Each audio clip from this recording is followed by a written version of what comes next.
ആ വായിച്ച വായനാഭാഗത്തിൻ്റെ ഒരു സവിശേഷത ഞാനൊന്ന് പറയാം. ധന്യനായ യോഹന്നാൻ യേശുവിൻ്റെ 12 ശിഷ്യന്മാരിൽ യേശു സ്നേഹിച്ച ശിഷ്യനെന്ന് സ്വയം പരിചയപ്പെടുത്തുന്ന യോഹന്നാൻ. യേശുവിൻ്റെ മാറിടം ചാരിക്കിടന്ന് യേശുവിൽ നിന്ന് പഠിച്ച യോഹന്നാൻ. വേണ്ടത്ര അക്ഷരാഭ്യാസമില്ലാത്ത ഗലീലക്കടൽക്കരയിലെ ബെസയിദയിലെ ഒരു സാധാരണ മത്സ്യബന്ധന തൊഴിലാളിയുടെ മകൻ. യോഹന്നാന് മറ്റൊരു പ്രത്യേകത കൂടിയുണ്ട്. യേശുവിൻ്റെ അമ്മയായ മറിയയുടെ അനുജത്തി ശലോമിയുടെ മകനാണ്. ആ അർത്ഥത്തിൽ യേശുവിൻ്റെ ബ്രദറാണ്, യങ്ങർ ബ്രദറാണ്. യോഹന്നാൻ്റെ ജീവിതാവസാനം നമുക്കറിയാം. നിങ്ങൾക്കറിവുള്ളൊരു കാര്യത്തിലേക്ക് ഞാൻ പോയി സമയം കളയുന്നില്ല. പത്മോസ് ദ്വീപിലേക്ക് ശിക്ഷാർഹനായി കടന്നുപോയ യോഹന്നാൻ ഏകദേശം 90-നും 95-നും ഇടയ്ക്ക് പ്രായം. ഈ 90-നും 95-നും ഇടയ്ക്ക് പ്രായമുള്ള ആളുകൾ നമ്മളിപ്പോഴും അത്ര എത്താതെ തന്നെ പറയാറുണ്ട് ക്ഷീണമാണ്. അങ്ങനെ നമ്മൾ കേട്ടിട്ടുണ്ട്. ചിലർ ഈ ക്ഷീണമാണെന്ന് പറയില്ല, അതിന് പകരം ബന്ധനമാണെന്ന് പറയും. വിശേഷിച്ച് സഹോദരിമാർ ഈ കൊച്ചുകുട്ടികളെ വളർത്തുമ്പോൾ ഈ കുഞ്ഞിന് കൊടുക്കേണ്ട ഭക്ഷണത്തിൻ്റെ ഒരു 4/3 ഭാഗം അവരങ്ങ് കഴിക്കും. കാട്ടിട്ടുണ്ടോ? ഒരു 5:1 എന്നൊക്കെ ഉള്ള അനുപാതത്തിലാണ് കഴിക്കുന്നത്. കുഞ്ഞിന് കൊടുക്കേണ്ട ഇതെല്ലാം കുഞ്ഞിനും കൊടുക്കും. ഒരു നല്ല ഭാഗം ഈ ഓട്ടംലെ സ്പിറ്റിലേക്ക്, ഈ അഗാധ കൂപത്തിലേക്ക് വിടും. എന്നിട്ട് പ്രായത്തിൻ്റെ നല്ലൊരു ഭാഗത്ത് ഷുഗറും പ്രഷറും അത്യാവശ്യം രോഗമൊക്കെ പിടിച്ചിട്ട് പറയുക ബന്ധനമാണ്, ഫുഡ് കുറയ്ക്കും. അത് ഈ കുഞ്ഞിൻ്റെ ഫുഡ് കഴിക്കാതെ. പിണങ്ങരുത്, എനിക്ക് വെളിപ്പെട്ട് വരുന്ന ചില സത്യങ്ങളാണ് പറയുന്നത്. ശ്രദ്ധിച്ചാട്ടെ, പലർക്കും രോഗത്തിൻ്റെ കാരണം മനസ്സിലായില്ലേ? ഇനിയും പലതും വെളിപ്പെട്ട് വരും, ശ്രദ്ധിച്ചിരിക്കും. അപ്പോൾ 90-95 വയസ്സുള്ള യോഹന്നാൻ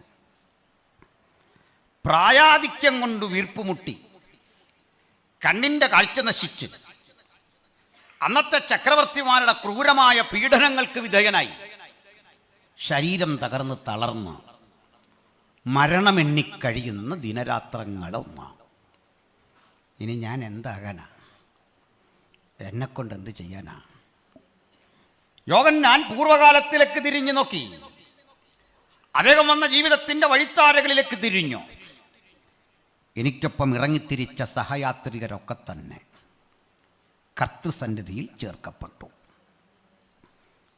എൻ്റെ സഹപ്രവർത്തകൻ 30 വെള്ളിക്കാശ് യേശുവിനെ ഒറ്റിക്കൊടുത്തു മരിച്ചു. മറ്റൊരു സഹപ്രവർത്തകൻ ധീരെ യേശുവിന് വേണ്ടി പോരാടി മരിച്ചു. യാക്കോബ് വാളിൻ്റെ വായ്ത്തലക്ക് ഛേദിക്കപ്പെട്ടു. പത്രോസ് തലകീഴായി ക്രൂശിക്കപ്പെട്ടു. പൗലൂസ് തടിയിറക്കുന്ന വാളുകൊണ്ടറുത്ത് ദാരുണമായി റോമൻ ഭരണകൂടം കൊന്നുകളഞ്ഞു. ഇവർ നേടിയവർ, ഇവർ സുവിശേഷം പറഞ്ഞവർ, ഇവർ വിശ്വാസത്തിലേക്ക് കൊണ്ടുവന്നവർ, ലക്ഷക്കണക്കിനായി സഭ വളർന്നപ്പോൾ 10,000-കണക്കിന് ആളുകൾ യേശുവിന് വേണ്ടി രക്തസാക്ഷിത്വം വഹിച്ചു. വിശക്കുന്ന മൃഗങ്ങളുടെ മുമ്പിലേക്ക് പ്രാർത്ഥിച്ചവനെ എറിഞ്ഞുകൊടുത്തു. മനുഷ്യ ശരീരത്തിലേക്ക് ചോര പറ്റാത്ത ആടിൻ്റെ തോല് ഉരിഞ്ഞെടുത്ത് ആ ചോരയോടുകൂടെ ചുറ്റി ഉണങ്ങാൻ മരുഭൂമിയിൽ വച്ചു. ഉണങ്ങി ചോരയും ഈ തോല് മുട്ടിപ്പിടിക്കുമ്പോൾ ശ്വാസം മുട്ടി മരിക്കും. ജടയാടുകളുടെയും കോലാടുകളുടെയും തോൽ ധരിച്ചു. തിളച്ചുമറിയുന്ന ചുണ്ണാമ്പു ചൂളകളിലേക്ക് ക്രൈസ്തവ സഹന ഭടന്മാരെ ഇറക്കി നിർത്തി കൊന്നുകളഞ്ഞു. ഞാൻ ഈ കണ്ണുകൊണ്ട് നേരിട്ട് കണ്ടൊരു കാഴ്ചയുണ്ട്. അത് മറ്റൊന്നല്ല, ഒരു മ്യൂസിയം. ആ മ്യൂസിയത്തിൽ ആയിരക്കണക്കിന് തലയോടുകൾ, നമ്മൾ തൊട്ടാൽ പൊടിഞ്ഞു പോവും, അതിങ്ങനെ ഗ്ലാസ്സിലിട്ട് വച്ചിരിക്കുകയാണ്. കുറേ ആളുകളൊക്കെ അവിടെ മൗനമായി പ്രാർത്ഥന ആചരിക്കുന്നു ഈ തലയോടുകൾക്കൊക്കെ മുമ്പിൽ. എന്നെ അവിടെ കൊണ്ട് കാട്ടിയ ഗൈഡിൻ്റെ അടുത്ത് ഞാൻ ചോദിച്ചു, ഇതെന്താ സംഭവം? അദ്ദേഹം മറ്റൊരു കാഴ്ചയും കാട്ടി. ഈ തലയോടുകളുടെ മുകളിലൊരു സുഷിരം, മിക്ക തലയോടുകളിലും ആ സുഷിരമുണ്ട്. ചിലതിൽ ഒരു കൂർത്ത മുനയുള്ള മരത്തണ്ടടിച്ച് കയറ്റി അത് ഉണങ്ങിക്കരിഞ്ഞിരിപ്പുണ്ട്. ചിലതിൽ ആ മരക്കമ്പ് ദ്രവിച്ചു പോയിട്ടുണ്ട്. അദ്ദേഹം പറഞ്ഞു, റോം ഭരിച്ച കലിഗുള ചക്രവർത്തി ക്രൈസ്തവ യുവാക്കളെ കൊന്ന രീതിയായിരുന്നു ഇത്. ഇരുമ്പു തൂണിലേക്ക് മനുഷ്യനെ പിടിച്ച് കൈയും കാലും പുറകൊട്ട് കെട്ടിയിട്ട് കൂർത്ത മുനയുള്ള കമ്പുകൾ, അത്തരം ദണ്ടുകൾ കൂർപ്പിച്ചു കൊണ്ടുവന്ന് ചുറ്റികയ്ക്ക് പതുക്കെ പതുക്കെ അടിച്ചിറക്കും. അങ്ങനെ പ്രാണൻ യേശുവിന് വേണ്ടി നഷ്ടപ്പെടുത്തിയ ആയിരക്കണക്കിന് ആളുകളുടെ തലയോടാണ് ആ കാണുന്നത്. ഇവിടെ ഇരിക്കുന്ന നമ്മൾ ഒരു നേരം ആഹാരത്തിന് വേണ്ടിയോ, ദ്രവിച്ചു പോകുന്ന വസ്ത്രത്തിന് വേണ്ടിയോ, നശിച്ചു പോകുന്ന മുതലിന് വേണ്ടിയോ അല്ല യേശുവിനെ പ്രസംഗിക്കേണ്ടത്. എനിക്ക് ജീവിക്കുന്നത് ക്രിസ്തു, മരിക്കുന്നത് ലാഭം. അത് പറയുന്ന ധീര സമര സേനാനികളെ യേശുവിന് ആവശ്യമുണ്ട്. ഇത് ജീവന്റെ മാർഗമാണ്, തേജസ്സേറിയ സുവിശേഷം.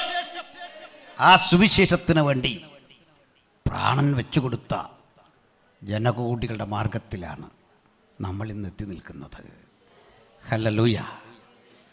അങ്ങനെയുള്ള ക്രൂര പീഡയുടെ കാലയളവിലൊന്നിൽ യോഹന്നാൻ കൊടും കുറ്റവാളികളെ എറിഞ്ഞു കളയുന്ന, ഇന്നത്തെ തുർക്കിയുടെ ഭാഗമായിട്ടുള്ള പത്മോസ് ദ്വീപിലേക്ക് എടുത്തെറിയപ്പെട്ടു.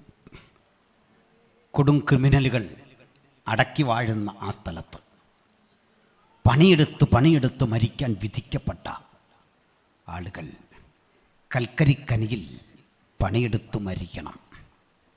ശവശരീരം തട്ടിയെടുത്ത് അങ്ങോട്ട് കളയും.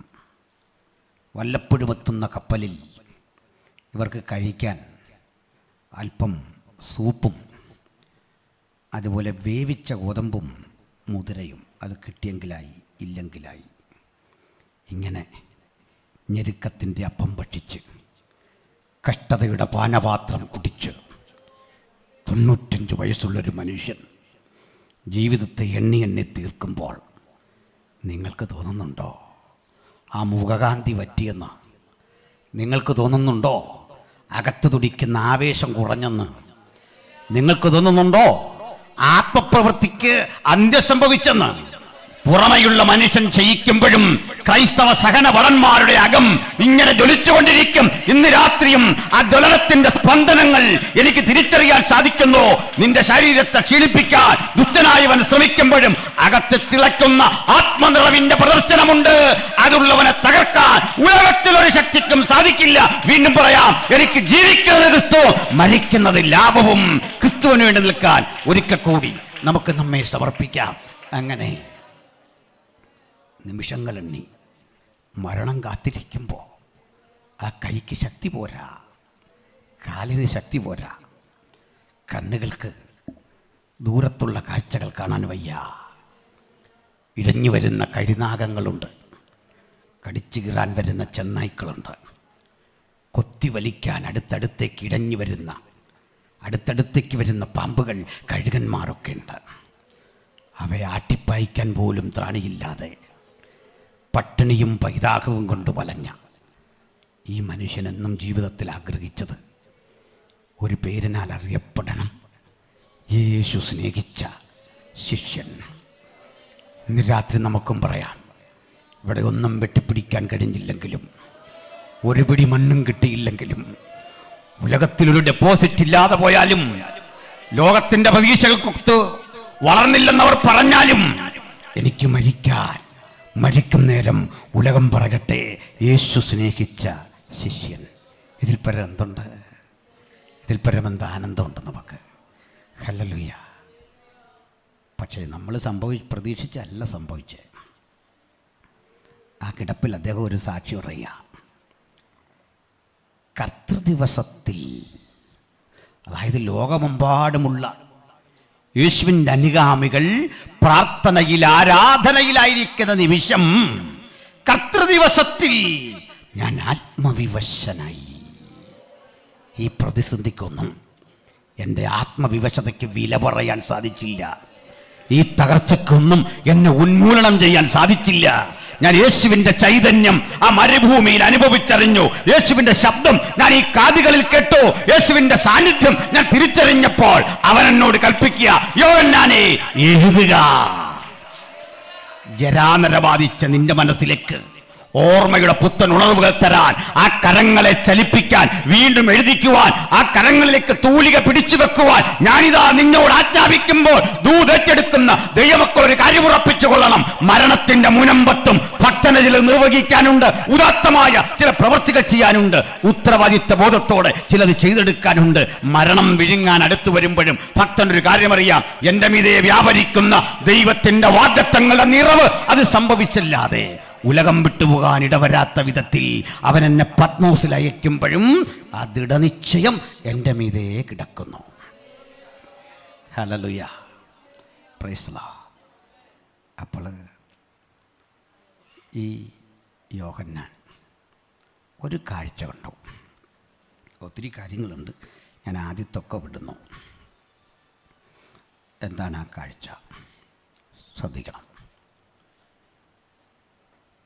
തുറക്കപ്പെട്ട സ്വർഗം. അദ്ദേഹത്തിൻ്റെ തൻ്റെ ഭാഷയിൽ പറഞ്ഞാൽ 4-ാം അധ്യായം വിശദീകരിക്കുന്നു.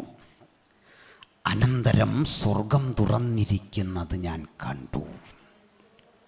ഈ ചങ്കുറപ്പ വെളിപ്പാടുള്ളവൻ്റെ ശക്തി.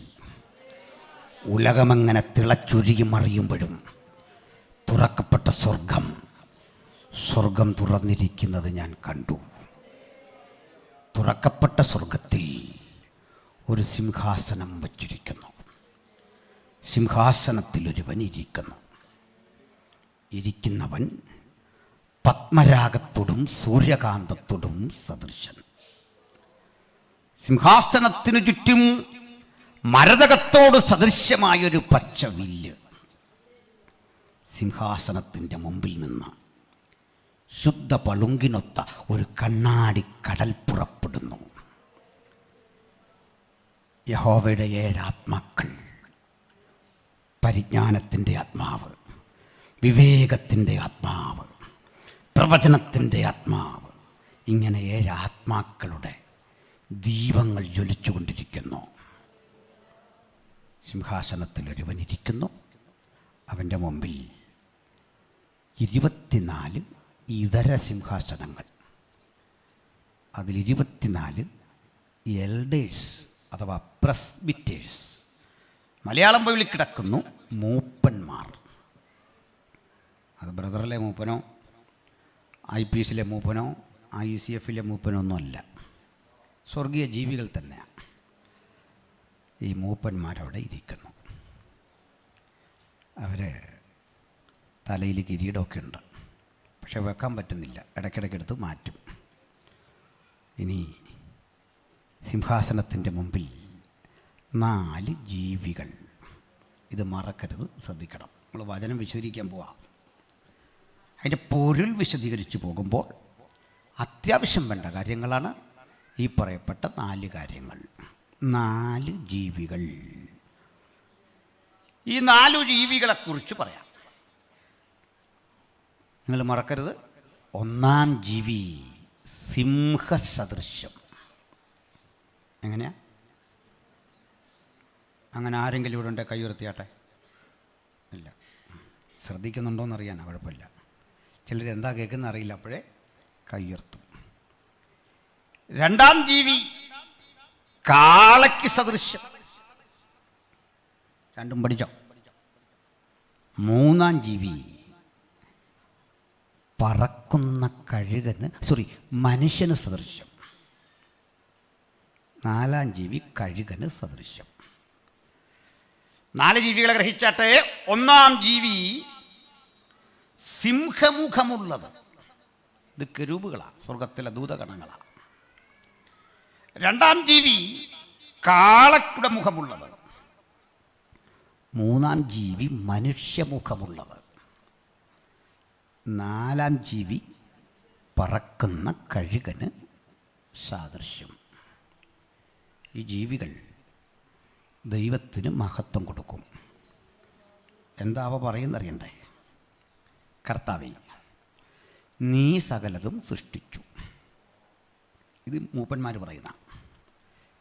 ജീവികൾ പറയും, യെശയ്യാവ് ഇത് കാണുന്നുണ്ട്, ഒരുത്തനോടൊരുത്തൻ പറയുന്നു എന്നാണ്. സൈന്യങ്ങളുടെ ദൈവമായ കർത്താവ് പരിശുദ്ധൻ, പരിശുദ്ധൻ, പരിശുദ്ധൻ. അപ്പോൾ പരസ്പരം പറയുന്ന ഒരുത്തനോടൊരുത്തൻ. നമ്മളൊക്കെ പരസ്പരം എന്തൊക്കെയാണ് പറയുന്നത് ആലോചിച്ച് നോക്കി. ഒരുത്തനോടൊരുത്തൻ എന്ത് പറയും? പരിശുദ്ധൻ, പരിശുദ്ധൻ, പരിശുദ്ധൻ. വെറുതെ പറയില്ല. 6 ചിറകുള്ള ഈ ജീവികൾ 2 ചിറക് കൊണ്ട് മുഖം മൂടി, 2 കൊണ്ട് പാദം മൂടി, 2 കൊണ്ട് പറന്ന. ഈ മുഖം മറച്ചിട്ട് അടുത്ത ആളിനോട് പറയാണ് പരിശുദ്ധൻ, പരിശുദ്ധൻ. ഞാനൊരു ഉദാഹരണം പറയാം. കാർക്കശ്യബുദ്ധിയുള്ള അച്ചടക്ക ബോധമുള്ളൊരു പ്രിൻസിപ്പൾ വരുമ്പോൾ കുഞ്ഞുങ്ങൾ പുസ്തകം ഇങ്ങനെ എടുത്ത് പിടിച്ചിട്ട് പറയുക, സാറ് വരുന്നു, സാറ് വരുന്നു, സാറ് വരുന്നു. ഭയം കൊണ്ട് പറയുന്ന. പക്ഷെ അല്പം കഴിഞ്ഞപ്പോൾ ഈ കൺട്രോൾ വിട്ടിട്ട് ഇവരുച്ചത്തിലായി പറയുന്നത്. ഉച്ചത്തിൽ അങ്ങോട്ട് ആർത്തപ്പോൾ ദേവാലയത്തിൻ്റെ ഉമ്മറപ്പടി വരെ ഇളകുന്നു. അന്തരീക്ഷം മുഴുവൻ ഇളകുന്നു. ആരാധിക്കുന്നവൻ്റെ ശബ്ദത്തിന് അത്രയും കനവും ഗാംഭീര്യവുമുണ്ടെങ്കിൽ അത് ശബ്ദമാന്ത്രികത്വത്തിലല്ല, ആരാധിക്കുന്നവൻ്റെ ആത്മാർത്ഥതയാണ് ആരാധനയുടെ പ്രസക്തി. അവിടെ മൂപ്പന്മാർ ഇവയ്ക്ക് മഹത്വം കൊടുക്കുമ്പോഴൊക്കെ തങ്ങളുടെ സിംഹാസനങ്ങളിൽ നിന്ന് എഴുന്നേറ്റ് തങ്ങളുടെ കിരീടങ്ങളെ താഴെ വെക്കും. നിൻ്റെ മുമ്പിൽ ഇത് ധരിക്കാൻ ഞാൻ യോഗ്യനല്ല കർത്താവേ. സ്വയസമർപ്പണമാണ്. അവർ പറയും, കർത്താവേ, നീ സകലതും സൃഷ്ടിച്ചു, നിന്റെ ഇഷ്ടം ഹേതുവായി സകലതും ഉളവായി. ഇങ്ങനെ പറഞ്ഞുകൊണ്ട് നിൽക്കേ മറ്റൊരു കാഴ്ച. അതാണ് 5-ാം അധ്യായത്തിൽ. സിംഹാസനത്തിലിരിക്കുന്നവൻ്റെ പക്കൽ ഒരു പുസ്തക ചുരുൾ. ആ പുസ്തക ചുരുൾ നമ്മുടെ ഇല്ലൻ്റെ ഒട്ടിക്കും പോലെ ഒട്ടിച്ചിരിക്കുക. 7 സ്ഥലങ്ങളിൽ ഒട്ടിച്ചിട്ടുണ്ട്. കാരണം അത് വളരെ സ്ട്രിക്റ്റായ കാര്യമാണ്, ഭയങ്കര കോൺഫിഡൻഷ്യൽ മാറ്ററാണ്. അപ്പോൾ ഈ ജീവികളുടെ 4ൻ്റെ ഇടയിൽ നിന്നൊരു ശബ്ദം ചോദിച്ചു. നമ്മൾ ഈ പുസ്തകം പൊട്ടിക്കാൻ പോകുമ്പോൾ ആർക്കെങ്കിലും തടസ്സമുണ്ടോ? ആർക്കും തടസ്സമില്ല. അപ്പോൾ ഒരാൾ മുമ്പോട്ട് വന്ന് ഈ പുസ്തകം പൊട്ടിച്ചാട്ട്, നിസ്സാര കാര്യമല്ലേ. യോഹന്നാൻ ആകാംക്ഷയോടെ നോക്കി. പുസ്തകവും അതിലെ മുദ്രയും തുറക്കാൻ ഭൂമിയിൽ, സമുദ്രത്തിൽ, ഈ പ്രപഞ്ചത്തിൽ എവിടൊക്കെ നോക്കിയിട്ടും ഒറ്റ ഒരുത്തനെയും കണ്ടില്ല. അപ്പം തൻ്റെ കാഴ്ച അവിടം കൊണ്ട് നിലയ്ക്കും. ബാക്കി കാര്യങ്ങൾ അറിയണമെങ്കിൽ ഈ പുസ്തകം പൊട്ടിക്കണം. യോഹന്നാന് ചെയ്യാൻ പറ്റിയൊരു കാര്യം ഉണ്ടായിരുന്നുള്ളൂ. ഭൂമിയിൽ വെച്ചും പഠിച്ചൊരു കാര്യം. അദ്ദേഹം അങ്ങ് കരഞ്ഞു. കരയുന്നവൻ്റെ പക്കൽ ഒരു ഉത്തരവുണ്ടെന്ന് പഠിച്ചോണം. ഹല്ലേലൂയ. തമ്പുരാൻ്റെ മുമ്പിൽ കരഞ്ഞവൻ ലോകത്തിൻ്റെ മുമ്പിൽ തോറ്റ ചരിത്രമില്ല. Praise the Lord. അപ്പോൾ മൂപ്പന്മാരിൽ ഒരുത്തൻ എഴുന്നേറ്റ് വന്നു, കരയാതെ. അതുകൊണ്ടാണ് ഞാൻ പറഞ്ഞത്, ഇത് ബ്രദറിലെ മൂപ്പനോ ചർച്ചക്കൂടിലെ മൂപ്പനോ ഷാരൂണിലെ മൂപ്പനോ ഒന്നുമല്ല, നമ്മുടെ ആരുടെയും മൂപ്പന്മാരല്ല, പിന്നെ സ്വർഗീയ ജീവികളുടെ ഭാഗം. അതും കണ്ണീർ തുടച്ചിട്ട് പറഞ്ഞു, യഹൂദാ ഗോത്രത്തിലെ സിംഹവും ദാവീദിന്റെ വേരുമായവൻ പുസ്തകവും അതിലെ മുദ്രയും ഭേദിപ്പാൻ ജയം പ്രാപിച്ചിരിക്കുന്നു. ഇത് കേട്ട് യോഹന്നാൻ നോക്കിയപ്പോൾ ഒരു കാഴ്ച. ഒരു കുഞ്ഞാട് അറുക്കപ്പെട്ടതുപോലെ നിൽക്കുന്നത് ഞാൻ കണ്ടു. കുഞ്ഞാട് അറുക്കപ്പെട്ടെങ്കിൽ ഒരു കാര്യം ഉറപ്പാണ്, ആരുടെയോ യുദ്ധത്തിൽ അത് പങ്കെടുത്തിട്ടുണ്ട്. പക്ഷേ ഇന്ന് വരെ സിംഹമടയിൽ കടന്നുപോയി യുദ്ധം നടത്തിയ ഒരാടും തിരിച്ചു വന്ന ചരിത്രമില്ല. പക്ഷെ ഈ ആട് കൊലകമ്പന്മാരെ നിലത്തടിച്ച് ജയഭേരി മുഴക്കി, ആർക്കും തോൽപ്പിക്കാനാവാത്ത ജയം തൻ്റെ തിരുമുറിവിനാൽ സ്ഥാപിച്ചവനാണെങ്കിൽ ഇത് കണ്ടിട്ട് ജീവജാലങ്ങൾ ഉറക്കപ്പാടി, അറുക്കപ്പെട്ട കുഞ്ഞാടേ നിനക്കുമകത്തും നിന്റെ രക്തം കൊണ്ട് സകല ഗോത്രത്തിലും ജാതിയിലും വംശത്തിലുമുള്ള ഞങ്ങളെ നീ ദൈവത്തിനായി വിലയ്ക്ക് വാങ്ങി. ഹല്ലേലൂയ. അങ്ങനെയെങ്കിൽ ഒന്ന് മനസ്സിലാക്കിക്കോ, യേശു വെള്ളത്തിന്മീതെ നടന്നു, യേശു കുരുടനെ സൗഖ്യമാക്കി, യേശു 5 അപ്പം കൊണ്ട് 5000 പോഷിപ്പിച്ചു. ഇതൊന്നും സ്വർഗത്തിൽ ചെന്നപ്പോൾ ആരും പാടിയില്ല, കാരണം അപ്പം തിന്നവൻ അത് കഴിഞ്ഞു. കടലിന്മീതെ നടന്നു, അത് കഴിഞ്ഞു. ലാസറിനെ ഉയർപ്പിച്ചു, നല്ല കാര്യം. പക്ഷെ സ്വർഗത്തിലെ പാട്ടിൽ ക്രൂശീകരണമുണ്ട്. ഇപ്പോൾ സ്വർഗത്തിൽ ഈ വിഷയമുണ്ടെന്ന് ഓർത്തുകൊള്ളണം, ക്രൂശിക്കപ്പെട്ട ക്രിസ്തു. ഹല്ലേലൂയ. ക്രൂശിനെ കുറിച്ചുള്ള പാട്ട് അവിടെയുണ്ട്. Praise the Lord. ഹല്ലേലൂയ. അതുകൊണ്ട് ക്രൂശിക്കപ്പെട്ടവനെ സ്തുതിച്ചു.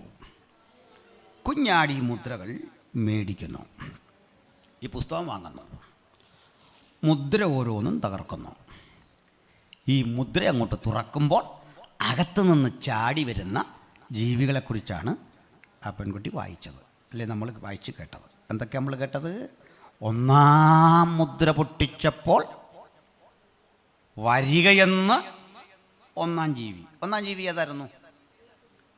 നോ 1-ാം ജീവി വെള്ളക്കുതിരയല്ല, വന്നതാ വെള്ളക്കുതിര. വിളിച്ച കക്ഷി സിംഹം. സിംഹം വിളിച്ചു വരിക. വന്നതാരാണ്? വെള്ളക്കുതിര. ഇപ്പം മനസ്സിലായോ? സിംഹം വിളിച്ചു വരിക, വന്നത് വെള്ളക്കുതിര. 2-ാമൻ ജീവി വിളിച്ചത് കാളയാണ്. വിളിച്ചപ്പോൾ വന്നത് ചുവന്ന കുതിര. 3-ാം ജീവി വിളിച്ചു, മനുഷ്യനോട് സദൃശ്യമായ 3-ാം ജീവി വിളിച്ചപ്പോൾ വന്നത് കറുത്ത കുതിര.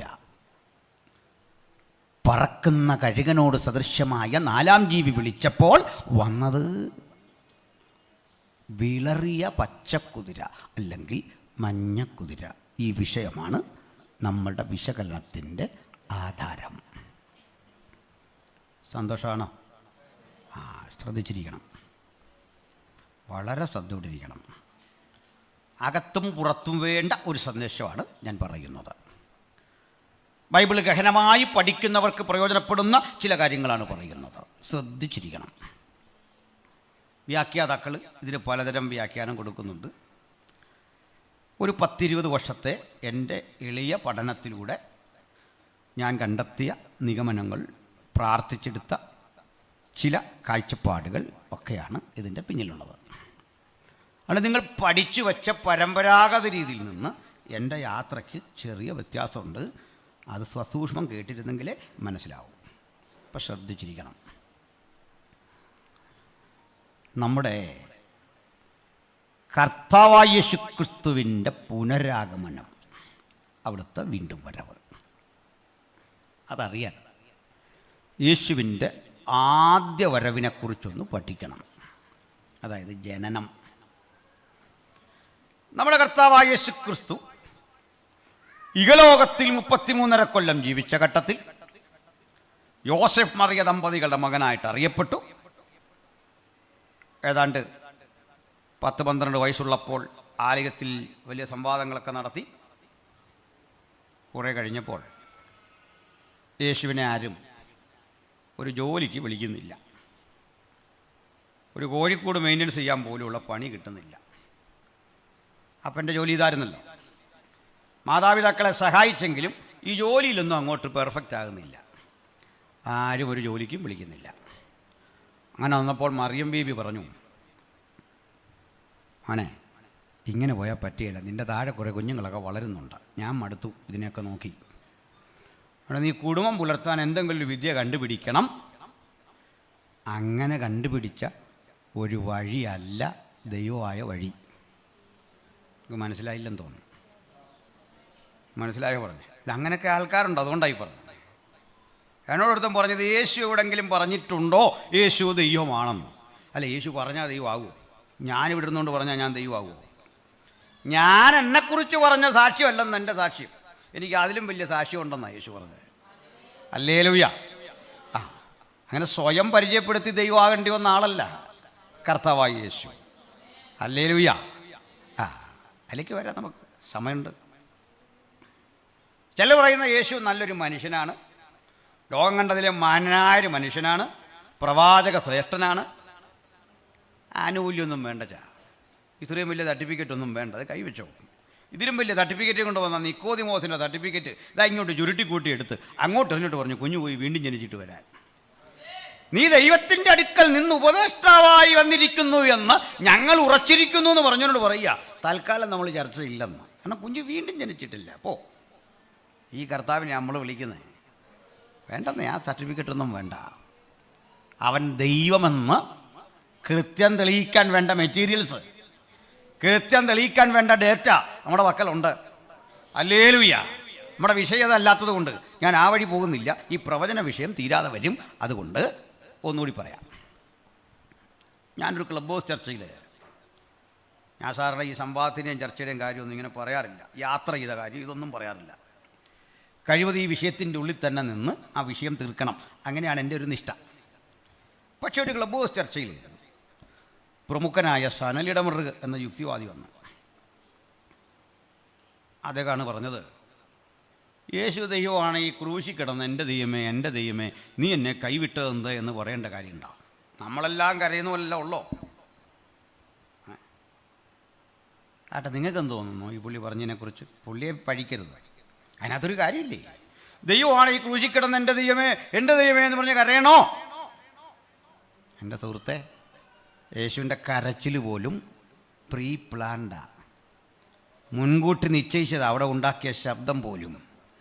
കാരണം യേശു ജനിക്കുന്നതിൻ്റെ 1000 ആണ്ടപ്പുറത്ത് യേശുവിൻ്റെ കരച്ചിൽ 22-ാം സങ്കീർത്തനത്തിൽ ദാവീദ് എഴുതി വച്ചിരുന്നു, എൻ്റെ ദൈവമേ നീ എന്നെ കൈവിട്ടതെന്ത്, എൻ്റെ അങ്കിക്കായി അവർ ചീട്ടിടുന്നു.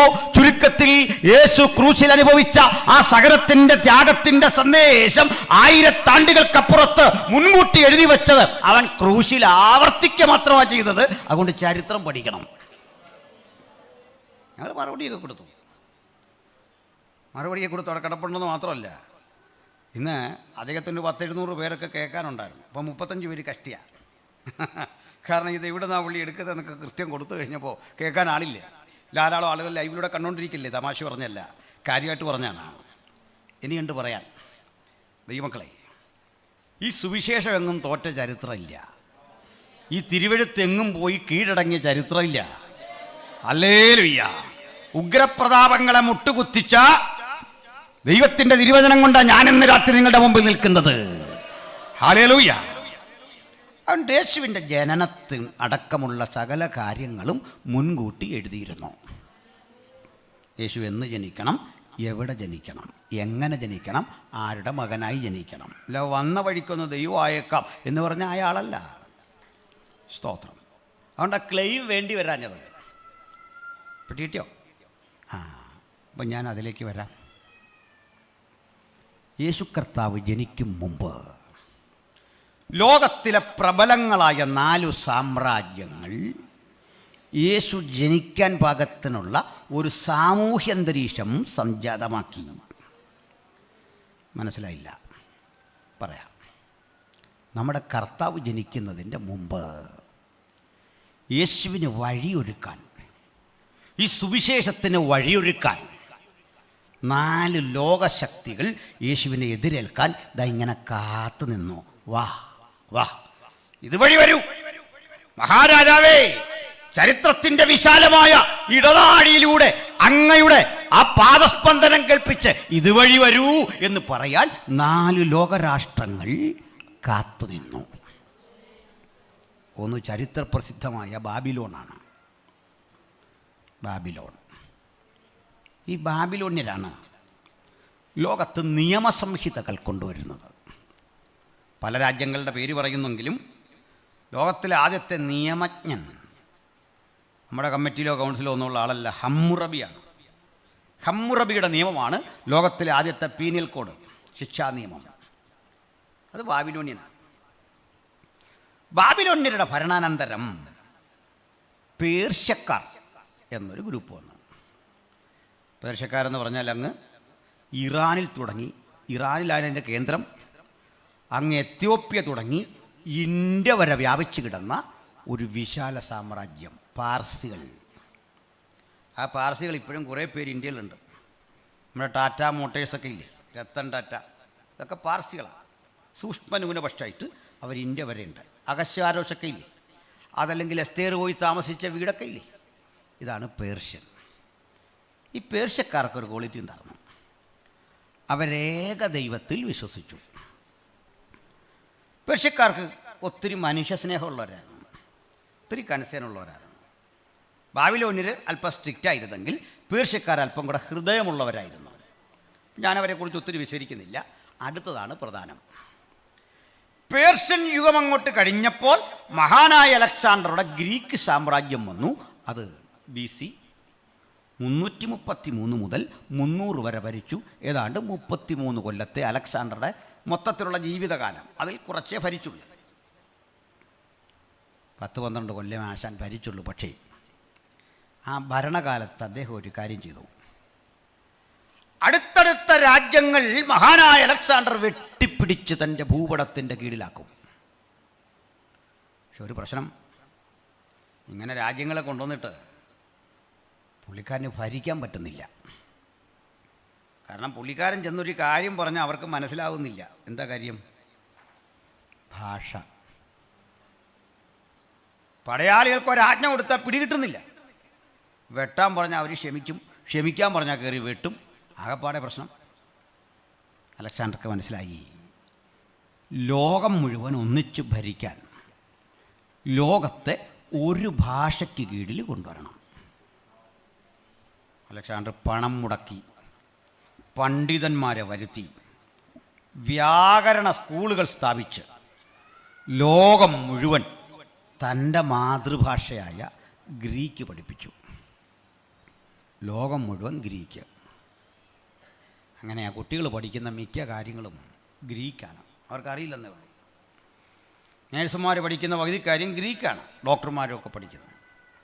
പീഡിയാട്രീഷ്യനെ കാണാൻ പോയി എന്ന് പറയില്ലേ, പൈഡിയ അർത്ഥം ചിൽഡ്രൻ, കുഞ്ഞ്, ചൈൽഡ്. ഗൈനക്കോളജിസ്റ്റിനെ കാണാൻ പോയി എന്ന് പറയില്ലേ, ഗുനൈ, അതാണ് സ്ത്രീയുടെ ഗ്രീക്ക് വേർഡ്. യേശു മറിയെ വിളിച്ച പേരാണ് സ്ത്രീയെ ഗുനൈ എന്ന് ഗ്രീക്കിൽ. ഞാൻ നിൻ്റെ ഹൃദയങ്ങളെയും ഉൾഭൂവുകളെയും അറിയുന്ന കർത്താവെന്ന് പറയുന്ന ഇടത്ത് ഗ്രീക്കിൽ കിടക്കുക.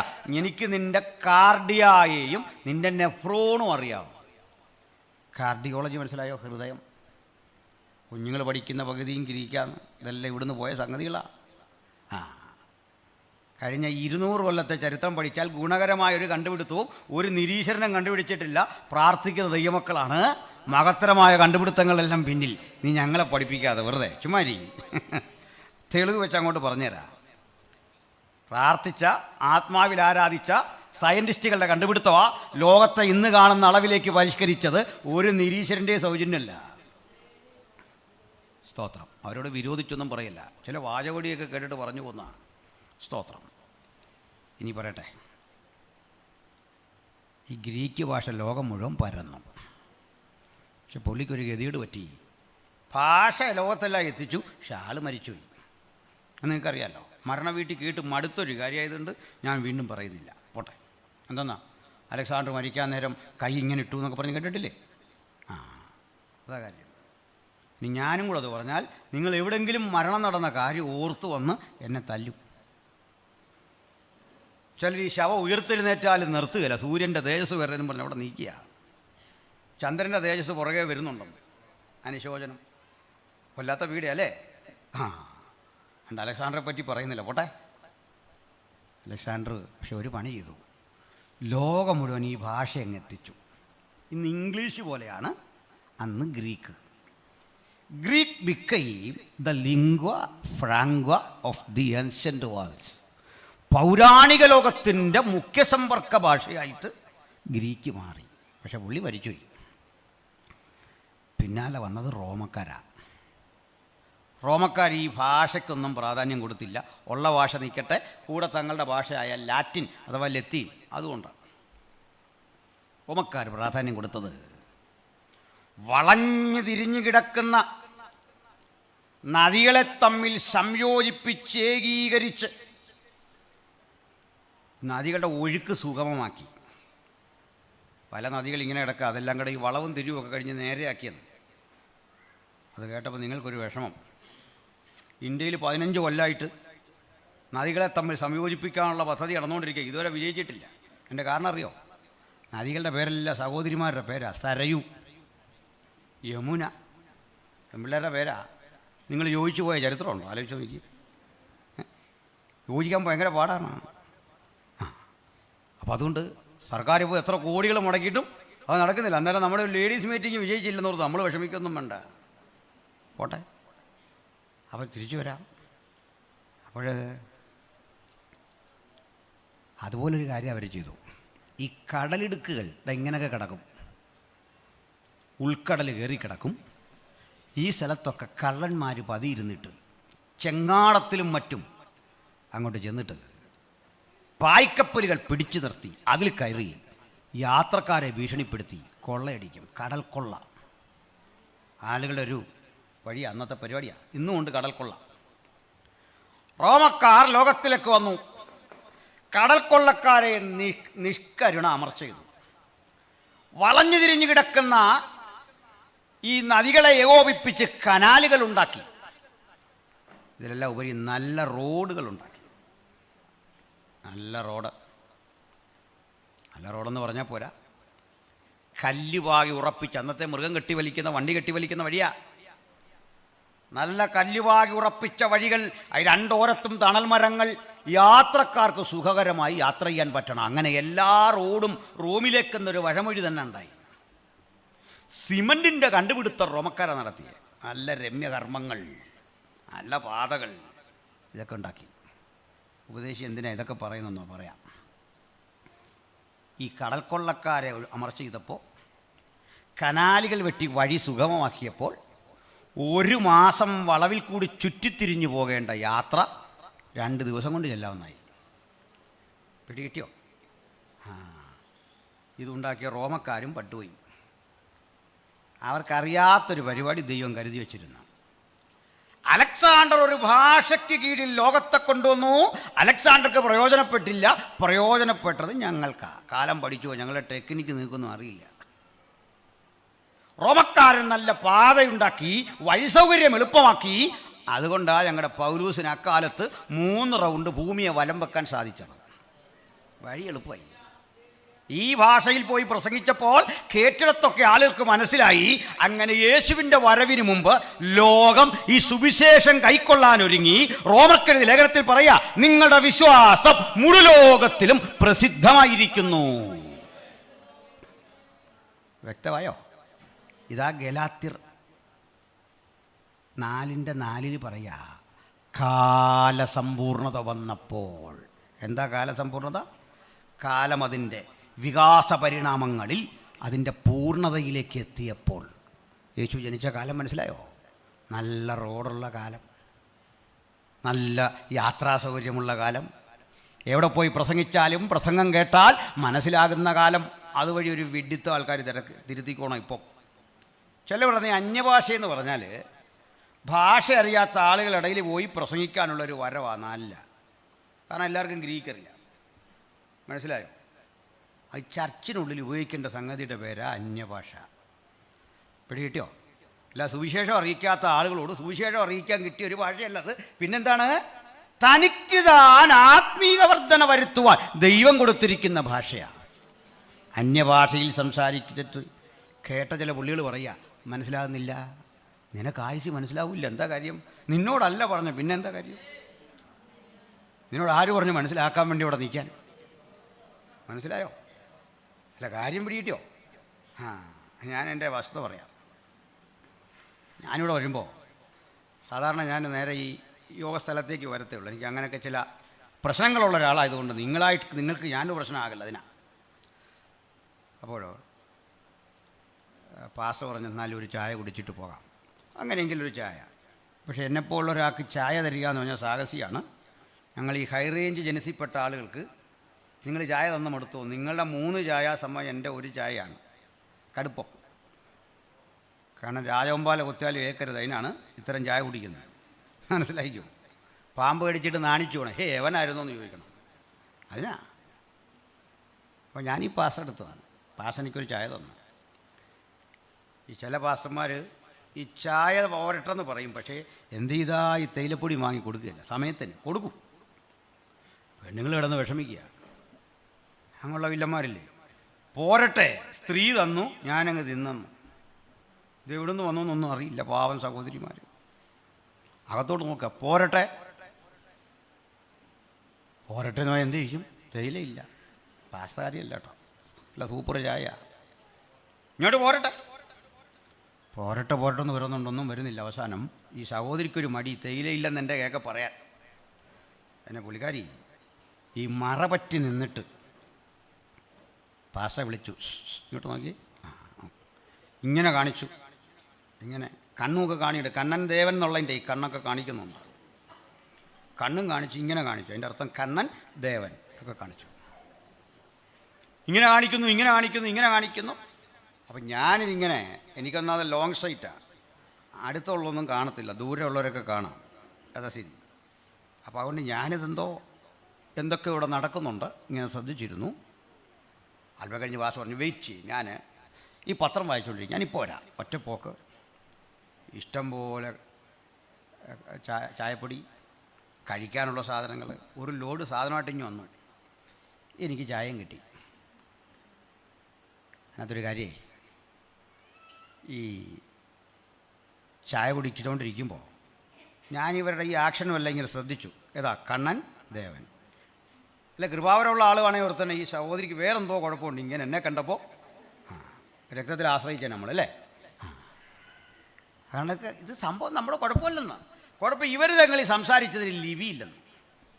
ഇവർ തങ്ങളിൽ സംസാരിച്ചതിന് ഭാഷയില്ല, ലിപിയില്ല, വള്ളിയില്ല, പുള്ളിയില്ല. പക്ഷെ മനസ്സിലാവേണ്ട ഒരു കാര്യം പിടിയിട്ട്. ഇപ്പം മനസ്സിലായോ? കാര്യം മനസ്സിലായോ നിങ്ങൾക്ക്? ഇത് ഒരിക്കലും കണ്ടിട്ടില്ലാത്ത ഞാൻ ചോദിക്കുക, അച്ഛാ എന്തുവാ മുമ്പ് പറഞ്ഞു? എനിക്ക് മനസ്സിലായില്ലല്ലോ. എടാ, ചായ കുടിച്ചിട്ട് പോക്കണം. പിടികിട്ടിയോ നിങ്ങൾക്ക്? കാന്തയും കാന്തനും സംസാരിക്കുന്നിടത്ത് നീ ആര്? കാന്തനോട് പല കാര്യം പറയും. എടാ, ആണത്തമുള്ളവനെ, നീ അതിനകത്ത് പോയി ശ്രദ്ധിക്കാവോ? ആര് പല കാര്യം പറയും. അവർ ഇരിക്കും, പിണങ്ങും, സന്തോഷിക്കും, കളിയാക്കും. അതിനകത്ത് പോയി ഇടപെടാവോ? ഇതാ ചില പുള്ളികൾ പറയുക മനസ്സിലാകുന്നില്ലെന്ന്. അതാ കാര്യം. നീ കാന്തയാകുമ്പം പറയും മനസ്സിലാകുന്നില്ല. പ്രൈസലോ. കാന്തനോട് സ്നേഹപ്രകടനം നടത്തുന്ന ഭാഷയാണ് ഇത്. ഇന്ന് വരെ ഈ കാന്തൻ മനസ്സിലാകില്ലെന്ന് പറഞ്ഞിട്ടില്ല. അതുകൊണ്ട് അന്യഭാഷയിൽ സംസാരിക്കുന്നവൻ നാട്ടുകാർക്കല്ല, സഭക്കാർക്കല്ല, തനിക്ക് താൻ ആത്മീയവർദ്ധന വരുത്തുന്നു. ആരും തിരിച്ചറിയുന്നില്ല. എങ്കിലും അവൻ ആത്മാവിൽ മർമ്മങ്ങളെ സംസാരിക്കുന്നു. ഹല്ലേലൂയ. Praise the Lord. ഇവിടെ വിഷയം അതല്ല, അത് വിഷയത്തിൽ വരണം. അപ്പോൾ മുഴു ലോകത്തിലും സുവിശേഷം എത്തിക്കുന്നൊരു ഭാഷ. അതുകൊണ്ടാണ് പത്രങ്ങളില്ലാത്ത, മാധ്യമങ്ങളില്ലാത്തൊരു കാലത്ത് യേശുവിൻ്റെ വചനം ലോകത്തിൻ്റെ എല്ലാ ഭൂഖണ്ഡങ്ങളിലും എത്തി. വഴിയൊരുക്കി തന്ന ആരാ? ബാബിലോന്യർ, പേർഷ്യക്കാർ, ഗ്രീക്കുകാർ, റോമക്കാർ. ആ വഴിയിലൂടെയാണ് സുവിശേഷം സ്പ്രെഡ് ചെയ്തതെന്ന് ഇപ്പോൾ വ്യക്തമായോ? കേരളം വരെ ഇവിടെ എത്തിയെന്ന് സുവിശേഷം. അങ്ങനെ എത്തിയതാ. ഇത് വഴി കറക്റ്റായതുകൊണ്ട് എത്തിയതാ. AD 45 ഹിപ്പാലസ് എന്നൊരു കൊടുങ്കാറ്റ് കണ്ടുപിടിച്ചു. കൊടുങ്കാറ്റ് നേരത്തെ ഉണ്ട്, അന്നേരം ഇവർ കണ്ടുപിടിക്കുന്നത്, അതേ ഉള്ളൂ. ആ കാറ്റിൻ്റെ ഗതി അനുസരിച്ച് പായ്ക്കപ്പലിൽ ആളുകൾ യാത്ര ചെയ്ത് പോകുന്ന കാലമുണ്ട്. അങ്ങനെ സുവിശേഷം മുഴുലോകത്തും എത്തി. എവിടെ ചെന്ന് പ്രസംഗിച്ചാലും ഗ്രീക്ക് അറിയാം. അങ്ങനെ സുവിശേഷം പരന്നു. നമ്മൾ നമ്മുടെ വിഷയത്തിലെത്തിയില്ല. നിങ്ങൾ സസൂക്ഷ്മം ഒന്ന് ശ്രദ്ധിച്ച്, ലോകം അറിയാതെ ഒരു ഭാഷയ്ക്ക് കീഴിൽ തിരിച്ചു വരുന്നുണ്ടോ? ലോകം വീണ്ടും ഒരു ഭാഷയ്ക്ക് കീഴിലേക്ക് വരുന്നുണ്ടോ? ആംഗലേയം, ഇംഗ്ലീഷ്. പിടികിട്ടിയോ? ഇംഗ്ലീഷ് ഭാഷയ്ക്ക് കീഴിലേക്ക് ലോകം അമർന്നു. ലോകത്തേറ്റവും വളരെ വേഗത്തിലുള്ള ടെലികമ്മ്യൂണിക്കേഷൻ കണ്ടോ? ഞാനിവിടെ സംസാരിക്കുമ്പോൾ ലോകത്തിൻ്റെ പലയിടങ്ങളിൽ ആളുകൾ കണ്ടുകൊണ്ടിരിക്കുക. 10,000-കണക്കിന് ആളുകൾ കാണുക. ഇത് പിന്നെ അവിടെ കിടക്കും, പിന്നെയും പിന്നെ ആളുകൾ കാണും. Effective telecommunication. ലോകത്തേറ്റവും വേഗത്തിൽ യാത്ര ചെയ്യാൻ പാകത്തിനുള്ള എയർപോർട്ടുകളും മറ്റ് സൗകര്യങ്ങളും അങ്ങനെ റോഡുകളും ഒക്കെ വളരെ വേഗം വരുന്നു. എന്തിനാ ഇതെന്ന് മനസ്സിലായോ? രാജ്യത്തിൻ്റെ യേശുക്രിസ്തുവിൻ്റെ മഹത്തരമായ ഈ സുവിശേഷം ലോകമൊക്കെ പ്രസംഗിക്കപ്പെടണം. അപ്പോൾ യുഗാവസാനം വരും. സൂചന കണ്ടു പഠിച്ചോണം. ഹല്ലേലൂയ. നമ്മുടെ പോയിൻ്റ് അവസാന ഘട്ടത്തിലേക്ക് എത്തുക. വിശാലമായൊരു വിഷയത്തിൻ്റെ സ്ട്രക്ചർ അടിച്ചു പോകാനേ നമുക്കിന്ന് കഴിയൂ. ശ്രദ്ധിക്കണം പ്രിയരെ. നമ്മൾ കണ്ടു യേശുക്രിസ്തുവിൻ്റെ ജനനത്തിന് മുമ്പ് 4 ലോക സാമ്രാജ്യങ്ങൾ യേശുവിൻ്റെ വരവിന് വേണ്ടി ഒരുങ്ങി. ബാബിലോൺ, മീഡോ പേർഷ്യ, ഗ്രീസ്, റോമ. ലോകത്തെ ഇളക്കി മറിച്ച് ഉഴുതുമറിച്ച് സുവിശേഷത്തിൻ്റെ വിത്ത് വിതറുവാൻ പാകത്തിനുള്ള അന്തരീക്ഷം സംജാതമാക്കിയതുപോലെ സസൂക്ഷ്മമായി ഇന്ന് നിങ്ങൾ ലോകത്തേക്ക് കണ്ണോടിച്ചാൽ ഒരു കാഴ്ച കാണാം.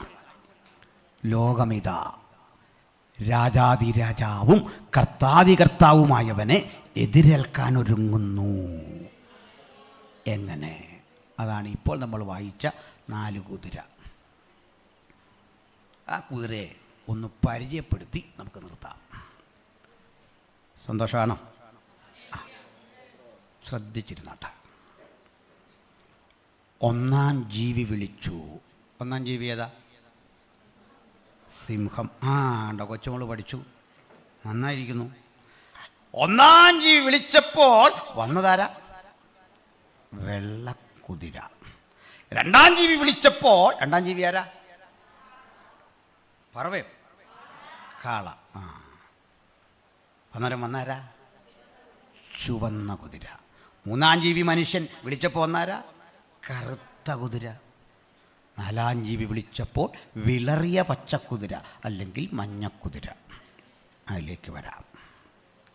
പ്രിയരേ, ലോകമിന്ന് കാണുന്ന അളവിലേക്ക്, ഇന്ന് കാണുന്ന സകല പുരോഗതിക്കും പിന്നിൽ ഈ കാലത്ത് ലോകത്തെ ഇങ്ങനെ ഉടച്ച് പരുവപ്പെടുത്തിയാൽ എഴുന്നേറ്റ ഒരു സാമ്രാജ്യം ഗ്രേറ്റ് ബ്രിട്ടനാണ്. ബ്രിട്ടൻ ലോകത്തെ ഭരിച്ചുകൊണ്ടാണ് ലോകം ഇന്ന് കാണുന്ന അളവിൽ വളർന്നത്. ചിലരത് അംഗീകരിക്കുമെന്ന് എനിക്കറിയില്ല. എന്നെ വേണേൽ ബ്രിട്ടീഷ് ചാരനായിട്ട് നാളെ ഫേസ്ബുക്കിൽ വന്നേക്കാം. പക്ഷെ പ്രശ്നമില്ല, നമ്മളിതെല്ലാം അനുഭവിച്ചോളാമെന്നറിഞ്ഞിറങ്ങിയല്ലേ. ലോകം ഒരു ഭാഷയ്ക്ക് കീഴിൽ കൊണ്ടുവന്ന് അവനാണ് ഇംഗ്ലീഷ്. ബ്രിട്ടൻ. ഞാനും നിങ്ങളുമൊക്കെ ധരിച്ചിരിക്കുന്ന വസ്ത്രം ഒരു ബ്രിട്ടീഷ് സംസ്കാരത്തിൻ്റെ ഭാഗമാണ്. എൻ്റെ അല്ല, ഇത് പേർഷ്യനാണ്. പേർഷ്യൻ സംസ്കാരം. ജുബ്ബ. മോഡിജിയൊക്കെ ഇട്ടിരിക്കുന്നത് പേർഷ്യനാണ്. ജുബ്ബ മലയാളിയുടെ അല്ല, അത് ഭാരതീയൻ്റെ അല്ല, അത് പേർഷ്യനാണ്. ഓക്കെ. പക്ഷേ ഈ പാൻറ് ഷർട്ടൊക്കെ ആരുടെയാ? ഇതിപ്പം നമ്മുടെയാ. പക്ഷെ ആരും ഉണ്ടെന്നാ? ബ്രിട്ടീഷുകാർ. സാരിയോ?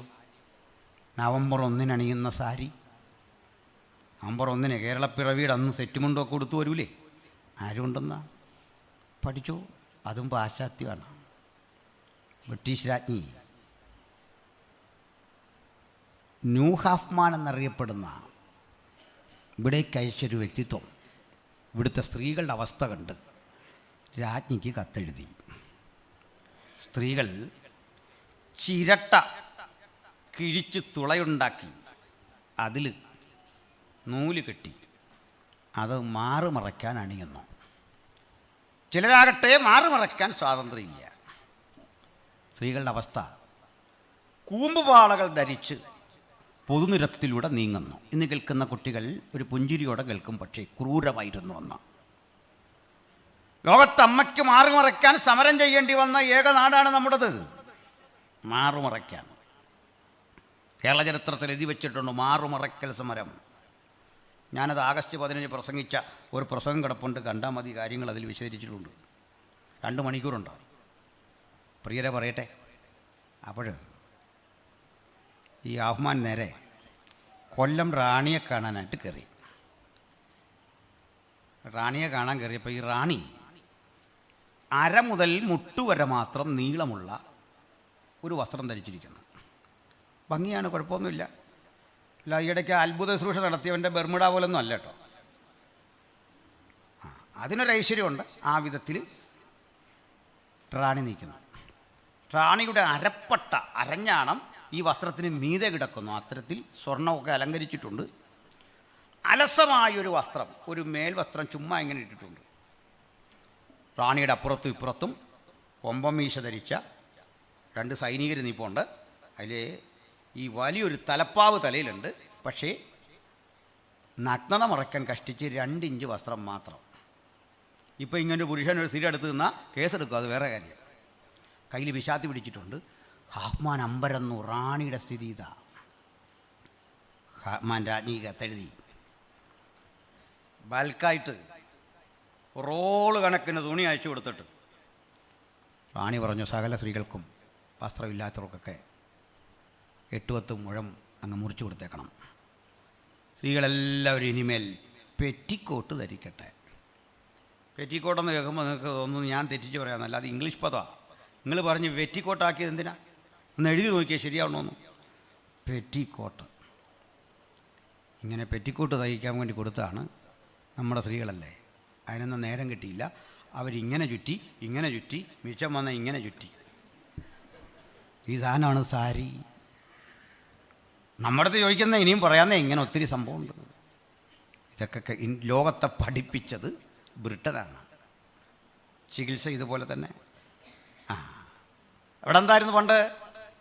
ആയുർവേദമുണ്ട്, ആയുസിൻ്റെ വേദം എന്നൊക്കെയാണ് പറയുന്നത്. പക്ഷെ കുഴപ്പം, ഈ വൈദ്യനെ എല്ലാവർക്കും കാണാൻ പറ്റില്ല. വൈദ്യൻ ഇവിടെ ഇരിക്കും. നായർ നിൽക്കേണ്ട അകലുണ്ട്, തീണ്ടാപ്പാട് അകലത്തിൽ ശൂദ്രൻ നിൽക്കേണ്ട അകലുണ്ട്, ചണ്ടാളൻ നിൽക്കേണ്ട ഇടമുണ്ട്. 32-64 അടിയാണ് ഡോക്ടറും രോഗിയും തമ്മിലുള്ള വ്യത്യാസം. ഇടയാൾ ഓടിച്ചെന്നിട്ട് രോഗലക്ഷണം ചോദിക്കും. ചോദിച്ച് തിരിച്ചു വന്നിരുമ്പോൾ ഇദ്ദേഹം ഒരു കുറിപ്പടി കൊടുക്കും, മരുന്നൊക്കെ എടുത്ത് ഇങ്ങനെ വെക്കും, ക്യാഷ് അവിടെ വച്ചേക്കാൻ പറയും. ഡോക്ടറും രോഗിയും തമ്മിൽ കാണില്ല യുദ്ധം. ഇങ്ങനെ ശക്തിപ്പെട്ട കാലത്താണ് ഈ സായിപ്പ് ഇങ്ങോട്ട് വന്നിട്ട് അയാളുടെ ബാഗ് തുറന്നു. അവിടെ നിന്നൊരു കുടല് കയ്യിലോട്ടെടുത്തു. കൂടെ ഒരു പെങ്കച്ചുണ്ട്. അവളിങ്ങനെ അടുത്ത് വന്നു. അവൾ ഈ പൾസൊക്കെ ഇങ്ങനെ പിടിച്ചു നോക്കി. അവൾ കൈ പിടിച്ച ആൾ ബ്രാഹ്മണനാണോ ക്ഷത്രിയനാണോ ശൂദ്രനാണോ നോക്കിയില്ല. ഈ ഡോക്ടർ ഈ സ്റ്റെതസ്കോപ്പ് കഴുത്തിലോട്ട് വെച്ചിട്ട് രോഗിയുടെ എല്ലാം നെഞ്ചത്ത് തൊട്ടു.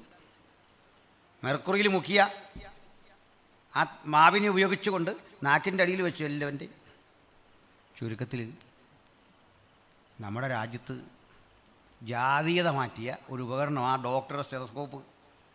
മനസ്സിലായോ? ഇത് കൊണ്ടങ്ങ് തോട്ടം ഇങ്ങനെ തോട്ടം. മനസ്സിലായോ? അരിവാൾ കൊണ്ട് ചെയ്ത വിപ്ലവത്തെക്കാൾ വലുത് ആ സ്റ്റെതസ്കോപ്പ് കൊണ്ട് ചെയ്ത വിപ്ലവം. ഇങ്ങനെ കുത്തിയെന്ന്. അപ്പോൾ എൻ്റെ അടുത്ത് ചില ആളുകൾ പറഞ്ഞു പണ്ടായിരുന്നു നല്ലത്, ഭാരതം പണ്ട് ഭയങ്കരമായിരുന്നു, ഭാരതം പണ്ട് ഭയങ്കര സംസ്കാരങ്ങളുടെ നാടായിരുന്നു, നളന്ദ ഉണ്ടായിരുന്നു, തക്ഷശില ഉണ്ടായിരുന്നു. ആർക്കാ പ്രശ്നം? ഉണ്ടാകട്ടെ. പക്ഷെ അവിടെ പഠിക്കാൻ എല്ലാവർക്കും പറ്റില്ലല്ലോ. ഭയങ്കര പാട്ടും സംസ്കൃതവും വേദവും വേദാന്തം ഉണ്ടായിരുന്നു, നല്ലത്. പക്ഷേ എല്ലാവർക്കും പഠിക്കാൻ വയ്യല്ലോ. അതുകൊണ്ട് ഞാൻ നളന്തയിലേക്ക് പോകാൻ ഉദ്ദേശിക്കുന്നില്ല. നിങ്ങൾ ഓക്സ്ഫോർഡിലോട്ട് പോകും. പുതിയ തലമുറയോട് ഞാൻ പറയാം, ഓക്സ്ഫോർഡിലേ പോകാവൂ, JNUവിലേ പോകാവൂ. നമുക്ക് മുമ്പോട്ട് ചിന്തിക്കാം. അതായി പറഞ്ഞു വരുന്നത്. പൗരാണികമായ എന്തോ സംഭവങ്ങളുടെ ഓർമ്മകളിൽ അഭിരമിക്കാനല്ല, മുമ്പോട്ട് ലോകത്തെ പോകാൻ പഠിപ്പിച്ചത് ബ്രിട്ടൻ്റെ സർവാധിപത്യമാണ്. ബ്രിട്ടനെ വിളിക്കുന്നത് വെള്ളക്കാരൻ. മനസ്സിലായോ? ബ്രിട്ടൻ ലോകത്തോട് ഇതാ പറഞ്ഞത് സമാധാനമാണ്. പക്ഷെ കൊടുത്തത് നല്ല അടിയാണ്. എങ്ങനെ സമാധാനം വരുത്തിയത്? സമാധാനത്തിന് വേണ്ടി പോലീസ് ഒരു 5-6 വെടിവെച്ചു എന്ന് പറഞ്ഞ പോലെ ബ്രിട്ടൻ സമാധാനം പറഞ്ഞു, യുദ്ധം ചെയ്തു. ഒന്നാം ജീവി വിളിച്ചു വന്നത് ഒരു വെള്ളക്കുതിര. വെള്ള സമാധാനത്തിൻ്റെയും ശാന്തിയുടെയും പ്രതീകം. പക്ഷെ അതിന്മേൽ ഒരുവൻ ഇരിക്കുന്നു, അവൻ്റെ കയ്യിൽ വില്ലുണ്ട്. കയ്യിൽ യുദ്ധായുധം ഉണ്ടെന്ന്, വേണ്ടി വന്നാൽ പ്രയോഗിക്കും. ഞാനൊരിടത്ത് പ്രസംഗിച്ചപ്പോൾ ഒരാൾ പറഞ്ഞു, ദിവാസന ഒരു സംശയം അവിടെ ഉണ്ട്. എന്നുവെച്ചാൽ അവിടെ ഇരിക്കുന്നുണ്ട് ഈ വില്ലേ ഉള്ളൂ, അമ്പില്ല. അപ്പോൾ നിങ്ങൾ പറഞ്ഞങ്ങനെ ശരിയാകുന്നില്ല. ഞാൻ പറഞ്ഞു, ഈ വില്ലുണ്ടേൽ അമ്പുണ്ടല്ലോ, അങ്ങനെ ഇല്ലാത്തത് നിങ്ങൾ ഉണ്ടാക്കേണ്ടെന്ന്. ആ ശരി. അപ്പം ഞാൻ ചോദിച്ചു, യോഹന്നാൻ ഒട്ടക രോമം കൊണ്ടുള്ള ഉടുപ്പും അരയിൽ തോൽവാറുമായിരുന്നു വേഷം, പാൻറ് കാണുന്നില്ലല്ലോ. പുള്ളി പറഞ്ഞു അതൊക്കെ ഉണ്ട്, ഇല്ലാത്ത പാൻറ് ഉണ്ടാക്കേണ്ടെന്ന് പറഞ്ഞു. പത്രോ സംസാരിപ്പാൻ വായ തുറന്നു, അടച്ചതായിട്ട് കാണുന്നില്ലല്ലോ. ഇപ്പോഴും ആയിരിപ്പ എഴുതിൻ്റെ സ്ട്രക്ചർ പഠിക്കണം. അതായി പറഞ്ഞു വന്നു. ഇത്തിരി 100 ഞാൻ അങ്ങോട്ട് പറയാമെന്നാ ഈ പറഞ്ഞു വന്നതിൻ്റെ അർത്ഥം. ഒരു കാര്യം പറയുമ്പോൾ ഒരു ചേർച്ച വേട്ടെ. കയ്യിൽ വില്ലുണ്ടായിരുന്നു. അവൻ ജയിക്കുന്നവനായും ജയിപ്പാനായും പുറപ്പെട്ടു. എനിക്കൊരു കാര്യം അറിയാം, ഗ്രേറ്റ് ബ്രിട്ടൻ്റെ ചിഹ്നം സിംഹമാണ്. ഇവിടെ വിളിച്ച ജീവി ഒരു സിംഹമാണ്. അപ്പോൾ ചോദിക്കും, ഒരു കെരൂബല്ലേ? തീർച്ചയായിട്ടും കെരൂബാണ്. അപ്പോൾ ഇതെങ്ങനെ ഒത്തുവരുന്നേ? പറയാം. ഭൂമിയിൽ നടക്കുന്ന ഏത് കാര്യത്തിലും അത്യുന്നതൻ്റെ കൺട്രോളുണ്ട്. അവൻ ഇഷ്ടമുള്ളവർക്ക് രാജ്യത്വം കൊടുക്കുന്നു. ഈ വെള്ളയുടെ പവർ അങ്ങനെ ജ്വലിച്ചു നിൽക്കുന്ന വേളയിൽ ലോകം കഴിഞ്ഞ നൂറ്റാണ്ടിൽ മറ്റൊരു കാഴ്ച കൂടി കണ്ടു. ഒരു ചുവപ്പിൻ്റെ ശക്തി വെള്ളയുടെ ശക്തിയെ വെല്ലുവിളിച്ചു വരുന്നു. ആ ചുവപ്പൻ കുതിരയെ വിളിക്കുന്ന ആളിനെ കണ്ടോ? ഒരു കാള വിളിക്കുന്നു, വരിക. വന്നതാരാ? ചുവന്ന കുതിര. ശരിയാണോ? കാള തൊഴിലെടുക്കുന്നവൻ്റെ പ്രതീകമാണ്. വണ്ടി വലിക്കുക, നിലമൊഴുക, ഇതാ കാളയുടെ ജോലി. കാള വിളിച്ചു വരിക, വന്നത് ചുവന്ന കുതിര. ആ വിളിയാ നമ്മൾ 18-ാം നൂറ്റാണ്ടിൽ കേട്ടത്, ഒടുവിൽ കേട്ടത് സർവരാജ്യ തൊഴിലാളികളെ സംഘടിക്കുക. ഒരു ചുവപ്പനാധിപത്യം. ആ ചുവപ്പനാധിപത്യം ശക്തിപ്പെട്ടിങ്ങനെ നിൽക്കേ വെള്ളയും ചുവപ്പും തമ്മിലുള്ള അടിക്ക് ലോകം സാക്ഷ്യം വഹിച്ചു. ശക്തമായ ഏറ്റുമുട്ടൽ. 1945 മുതൽ 90 വരെയുള്ള ലോകചരിത്രം പഠിച്ചാൽ ലോകത്തൊരു സംഭവം ഉണ്ടായി, ശീതസമരം, കോൾഡ് വാർ. കുട്ടികൾ പഠിച്ചിട്ടുണ്ടല്ലോ കോൾഡ് വാർ. ഒരു കുട്ടിക്ക് പരീക്ഷ ഇട്ടു, what is called war? Called വാർ. അവൾ എഴുതി, പാവപ്പെട്ട സൈനികർ കമ്പിളി വസ്ത്രമില്ലാതെ തണുപ്പ് രാജ്യങ്ങളിൽ കഷ്ടപ്പെട്ട് ഇന്ത്യയുടെ അതിർത്തി കാക്കാൻ കഷ്ടപ്പെട്ട് പാകിസ്ഥാനെതിരെ നടത്തിയ യുദ്ധമാണ് ശീതസമരം. കാരണം തണുപ്പല്ലേ.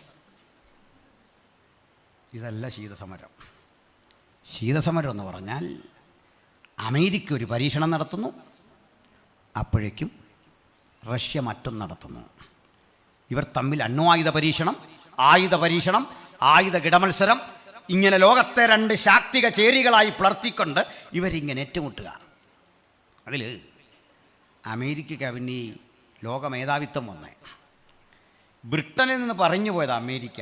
ബ്രിട്ടനിലെ പ്രാർത്ഥനാ മനുഷ്യർ ചേക്കേറിയ സ്ഥലമാണ് അമേരിക്ക. ബ്രിട്ടനിലെ ഗുണ്ടാപ്പടകൾ ചേക്കേറിയ സ്ഥലമാണ് ഓസ്ട്രേലിയ. അവിടെ കൊള്ളരുതാത്തവൻ. അതിനാ മക്കളെ ഈ വിക്കറ്റ് വീഴുമ്പോൾ ഇമാരി തെറിയെല്ലാം പറയുന്നു. കുഞ്ഞുങ്ങൾക്ക് മനസ്സിലായോ? മുറ്റു തെറി, ഇന്ത്യക്കാരെയൊക്കെ തെറി വിളിക്കുന്നത് എന്തുകൊണ്ടാണ്? ഉള്ള ഗുണ്ടകളെ മുഴുവൻ അങ്ങോട്ട് ആ ദ്വീപിൽ കൊണ്ട് തട്ടി. അപ്പോൾ ബ്രിട്ടനും ഇംഗ്ലീഷ് സ്പീക്കിംഗ് പീപ്പിൾസ് എല്ലാം വൈറ്റ്സാണ്. അവരെ മൊത്തത്തിലെടുക്കണം. ലോകാധിപത്യം അവൻ്റെ കയ്യിലാണ്.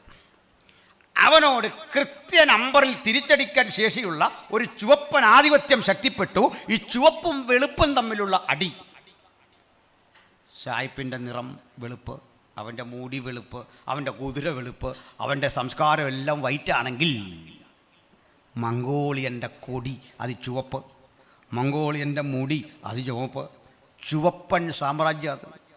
ഇവരമ്മ ഇങ്ങനെ ഏറ്റുമുട്ടി 45 കൊല്ലം കഴിഞ്ഞു 1990. അതായത് കഴിഞ്ഞ നൂറ്റാണ്ടിൻ്റെ അവസാനം.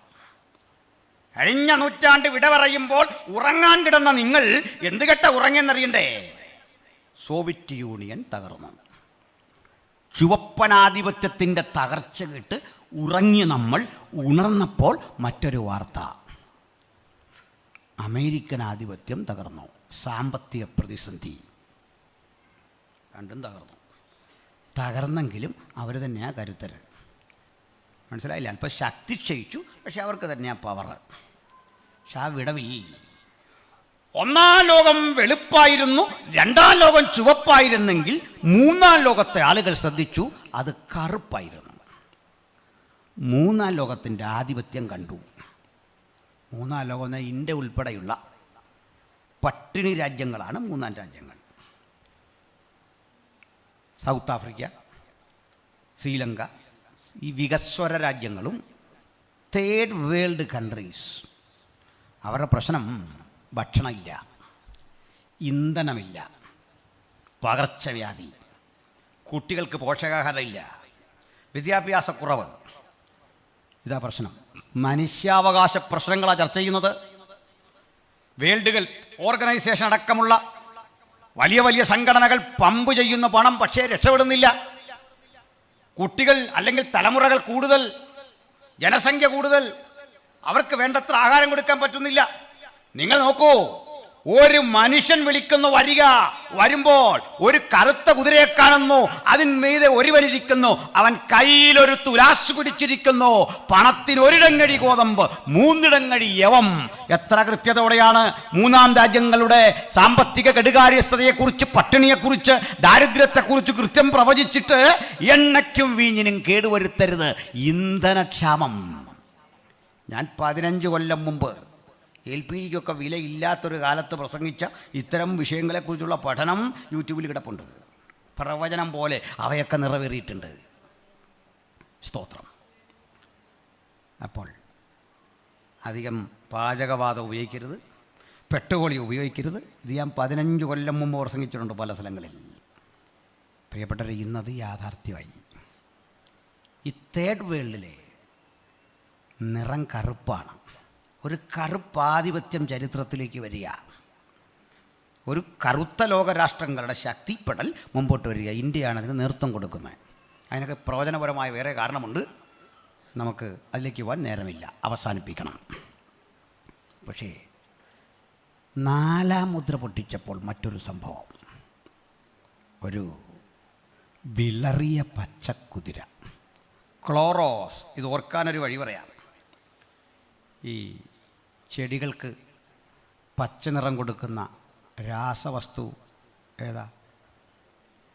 ഏഷ്യൻ പെയിൻ്റാ? അല്ല, ഏതാ? അതന്നെ ക്ലോറോസ്. ക്ലോറോഫിൽ എന്ന മറ്റതിൻ്റെ പ്രയോഗം. ക്ലോറോസ് പച്ച, പച്ച വിളറി. എന്താ പച്ചയെന്ന് അറിയണ്ടേ? അത് ലോക തീവ്രവാദത്തിൻ്റെ നിറമാണ് പച്ച. വിശദീകരിക്കാൻ നേരമില്ല.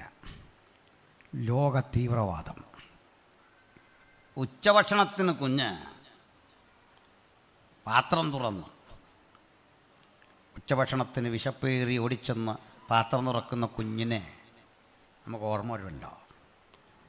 ഈ പാത്രം കൊണ്ട് തുറക്കുമ്പോൾ കൊതിയോടെ വിശപ്പോടെ ആഹാരത്തിന് അങ്ങോട്ട് നിന്ന് പിടിച്ചു തുറക്കുകയും അതിൽ രഹസ്യത്തിൽ ഘടിപ്പിച്ച ബോംബ് പൊട്ടുന്നു. കുഞ്ഞ് പൊട്ടിത്തെറിക്കുന്നു. ക്ലാസ് മുറി മുഴുവൻ പുകയും തീയും കൊണ്ട് നിറയുന്നു. കുഞ്ഞുങ്ങളെ കലാലയത്തിൽ നിഷ്കരുണം കൊല്ലുന്ന, കണ്ടഹാറിലെ വിമാനം തട്ടി റാഞ്ചികളെ കൊണ്ട് പൂട്ടിയിടുന്ന, അവരെ സ്വന്തമാക്കുന്ന, യാതൊരുവിധ മനുഷ്യത്വവുമില്ലാതെ അതിഹീനമായി പെരുമാറുന്ന ലോക തീവ്രവാദം നമ്മുടെ തലയ്ക്ക് മീതെ നിൽക്കുന്നു. ഞാൻ വിശദീകരിക്കുന്നില്ല, കാരണം ഇതൊരു കൺവെൻഷനാണ്. ഇതൊക്കെ യൂട്യൂബിൽ വേണ്ട പോലെ പറഞ്ഞത് കിടപ്പുണ്ട്. പ്രിയപ്പെട്ടവരെ, ലോക തീവ്രവാദം നമുക്കറിയാം അറേബ്യൻ രാജ്യങ്ങളെ കേന്ദ്രീകരിച്ച് ശക്തിപ്പെടുകയാണ്. പക്ഷേ ആ രാജ്യങ്ങളിൽ അമേരിക്ക ആധിപത്യം ചെലുത്തി. ഇറാനിൽ, പിന്നീട് ഇറാഖിൽ, പിന്നെ അഫ്ഗാനിൽ, ഈ പറയപ്പെട്ട ഓയിൽ ഉൽപ്പാദക രാജ്യങ്ങളിൽ അമേരിക്ക ലാൻഡ് ചെയ്തു. ലാൻഡ് ചെയ്തിട്ട് ഇവരെ അടിച്ചൊതുക്കിയപ്പോൾ ഈ പച്ചയുടെ വീര്യം കിട്ടു. അങ്ങനെ അത് മഞ്ഞയായി. എങ്കിലും ആ നിറം അവിടെ കിടപ്പുണ്ട്, എപ്പോഴും തിരിച്ചു വരാം. ഒതുക്കി പൂട്ടിക്കെട്ടി തീവ്രവാദത്തിന് ശമനം വരുത്തി വെച്ചു. വ്യക്തത വരുന്നുണ്ടോ? പ്രവചനം പഠിക്കണേ, ബൈബിളും പഠിക്കണം, വാർത്തയും കാണണം. അടിച്ച് പൂട്ടി ഒതുക്കി പരുവപ്പെടുത്തി അവിടെ ഇട്ടു. എന്നിട്ട് അടങ്ങുന്നില്ല. പതുക്കെ തലപൊക്കി തീവ്രവാദം കൺമുമ്പിൽ വന്നു നിൽക്കുന്നു. ലോകം അപകടകരമായൊരു കാലാവസ്ഥയെ താണ്ടുന്നു. ഇതൊന്നും പേടിക്കാൻ വേണ്ടി പറഞ്ഞല്ല. പേടി വരും നമുക്ക്. അങ്ങനൊന്നും നമ്മൾ പേടിക്കില്ല. തീയിൽ കുരുത്ത നമ്മൾ വെയിലത്ത് പാടുമോ? ഒന്നുമില്ല. തീവ്രവാദം ശക്തിപ്പെടുമ്പോൾ ഈ കുതിരയുടെ പുറത്തൊരുവനിരിക്കുന്നു, പേര് മരണം. പുത്രനെ നിഷേധിക്കുന്നവനാണ് എതിർ ക്രിസ്തു. പുത്രനെ, ദൈവപുത്രത്വം നിഷേധിക്കുന്നവൻ കള്ളനും കൊലപാതകിയും. വചനം കൃത്യം പറയുന്നു. പുത്രനെ നിഷേധിക്കുന്ന എതിർ ക്രിസ്തു ദൈവത്തിന് പുത്രനോ എന്ന് ചോദിക്കുന്ന സംഭാഷണം നമ്മുടെ കാതുകളിൽ കേൾക്കുമ്പോൾ തലമുറ പഠിക്കട്ടെ. പച്ച തീവ്രവാദത്തിന്റെ ശക്തിപ്പെടൽ നമ്മുടെ കൺമുമ്പിൽ വന്നു നിൽക്കുന്നു. ജനമുണരണം, പ്രാർത്ഥിക്കണം. കുഞ്ഞുങ്ങളെ സൂക്ഷിക്കണം. വിശേഷിച്ച് ഡോക്ടറാകുന്നതും എഞ്ചിനീയറാകുന്നതും IAS എടുക്കുന്നതൊക്കെ നല്ലതാണ്. പക്ഷേ ഇതിലും വലിയൊരു ഉദ്ദേശം ദൈവമക്കൾക്കുണ്ടായ ഇന്ന് രാത്രി പിരിയാവും. അവൻ ഡോക്ടറോ എഞ്ചിനീയറോ IAS IPS ആകട്ടെ, പക്ഷെ പ്രാർത്ഥിക്കുന്ന, ആത്മാവിൽ ആരാധിക്കുന്ന, ദൈവകൃപയുള്ളൊരു പങ്കാളിയായിരിക്കണം. അവൾക്ക് ലഭിക്കേണ്ടത് അവന് ലഭിക്കേണ്ടത്. ഈ ഉദ്ദേശം വെച്ച് ഇന്നു മുതൽ മാതാപിതാക്കൾ പ്രാർത്ഥിച്ചു തുടങ്ങണം. പ്രാർത്ഥിക്കുന്ന തൻ്റെ മക്കളെ, ആരാധിക്കുന്ന തൻ്റെ മക്കളെ, വചനം കയ്യിലേന്തുന്ന തൻ്റെ മക്കളെ സൂത്രത്തിൽ വലയിലാക്കാൻ പാകത്തിന് ശത്രു വലവിരിച്ചിട്ടുണ്ട്. സൂക്ഷിക്കണം. അതുകൊണ്ട് മക്കളുടെ ഭാവി എന്ന് പറയുന്നത് സാമ്പത്തിക പുരോഗതിയല്ല, വിദേശ രാജ്യത്തേക്ക് പോകുന്നതല്ല. അതിനൊക്കെ അപ്പുറത്ത് വിലയ്ക്ക് വാങ്ങിയ നാഥനെ തള്ളിപ്പറയുന്ന സ്ഥിതിവിശേഷത്തിലേക്ക് പോകാതെ നമുക്കും ഇത് തലയുയർത്തി നിൽക്കുന്ന ഇത്തരം ഭീഷണികളെ കണ്ടുണർന്ന് പ്രാർത്ഥിക്കണം. ഞങ്ങളൊക്കെ ഒത്തിരി പേരെ കൗൺസിലിങ്ങിലൂടെ മടക്കിക്കൊണ്ടുവരികയാണ്. അതൊക്കെ പിന്നീട് പുറത്തുവിടാം. നമ്മളൊക്കെ ബാക്കിയുണ്ടെങ്കിൽ ദൈവമക്കളെ, നിങ്ങൾ പ്രാർത്ഥിക്കുന്നു എന്നറിയാം. വലിയൊരു സമരത്തിലാണ് ഏർപ്പെട്ടിരിക്കുന്നത്. വലിയൊരു യുദ്ധത്തിൽ, ആശയയുദ്ധത്തിലാണ്. ഒരു കാര്യം ഉറപ്പുണ്ട്, പ്രാണനെ നശിപ്പിക്കാൻ ഒരുമ്പെട്ട് വരുമ്പോഴും അരുമനാഥൻ പറഞ്ഞു, പ്രാണനെ നശിപ്പിക്കുന്നവനെ ഭയപ്പെടരുത്. ഭയമില്ലാതെ ഈ ആത്മമണ്ഡലത്തിലെ ശുശ്രൂഷയ്ക്ക് വേണ്ടി ഇറങ്ങിത്തിരിക്കുമ്പോൾ ഞങ്ങളെ പ്രചോദിപ്പിക്കുന്ന ഘടകം ഒരു ആത്മഭാരമാണ്. ആരും നശിച്ചു പോകാതെ നിത്യജീവൻ പ്രാപിക്കണമെന്നുള്ള ദൈവത്തിന്റെ വചനം. അത് നമ്മുടെ കുടുംബങ്ങളിൽ, വ്യക്തിജീവിതങ്ങളിൽ ഓരോരുത്തർക്കും അനുഭവവേദ്യമാകാൻ പ്രാർത്ഥിക്കുന്നവരുടെ ഒരു വലിയ സൈന്യം സജ്ജമാകട്ടെ. അതാണ് ഇനി കാലത്തിന്റെ ഉണർവ്.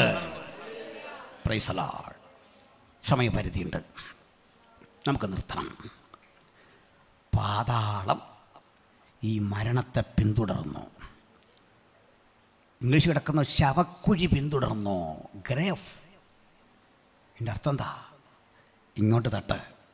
ശവങ്ങൾ കുന്നുകൂടുന്ന അവസ്ഥാവിശേഷത്തിലേക്ക് ഭീകരതയുടെ നാളുകൾ സൃഷ്ടിക്കുമ്പോൾ അടുത്ത വചനം പറയുക, ശേഷം മനുഷ്യർക്ക് ഭൂമിയിലെ കാട്ടുമൃഗങ്ങളെ കൊണ്ട് മരണം വന്നു. ഇതൊക്കെ എഴുതി വെച്ച കാലത്ത് ഇത്രയും കാട്ടുമൃഗമില്ല. ഇന്ന് തെരുവുകളിലൊക്കെ പന്നി, വിഷപ്പാമ്പുകൾ. ഓരോ മൃഗങ്ങളെയും കൊല്ലാൻ പാടില്ല.